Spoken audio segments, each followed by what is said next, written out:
This is a model to follow for the Cornell note-taking method. You'll see that my topic is just for practice. It's about my weekend. Usually I won't be taking notes on my weekend, but this is just kind of to show you how it works. So you'll see along the left-hand side I put key terms. These are phrases and words that are really essential to understand what I did in my weekend. In main ideas, what I did is I divided my weekend into logical categories. Well, it was a weekend, it was a time period, so I divided it chronologically, so by time order, Friday, Saturday, Sunday. I could have done it a different way. I could have made my main points divided into work activities and fun activities, or maybe work, fun, and family. And I could have divided it that way, but I decided to divide it by day.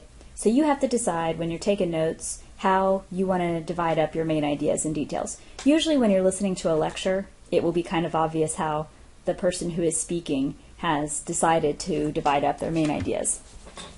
So you'll see under each main idea, under each day of the week, I have my details where these little stars are located.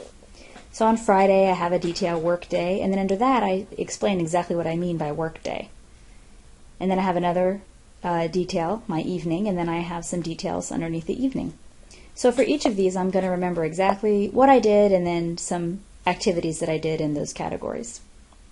So that's what I do in this major part. I have details and main ideas for Friday, Saturday, and Sunday.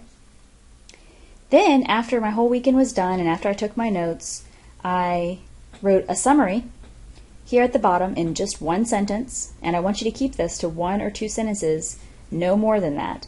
I wrote a summary of what I did on the weekend. So this would be like if somebody asked me, "So, what did you do over the weekend?" I'm not going to sit there and say, "Well, first of all, on Friday," and then talk for 20 minutes. Probably I'm just going to give them 1 or 2 sentences where I say, "Yeah, I worked most of the weekend, but I did have some time to relax with my family, and I even got to go casino dancing." Something like that. So yeah, that's really how you want to think of this summary part, is very brief, just given the big picture, not giving too many details. And this is something we're going to practice over and over in this class, is being able to summarize a longer lecture and just get the main ideas and the big ideas out of it. So that's it. This model is going to be posted in your course page, so you'll be able to go in and look at this model. This is an assignment that you're going to be completing in class, so make sure you follow this model.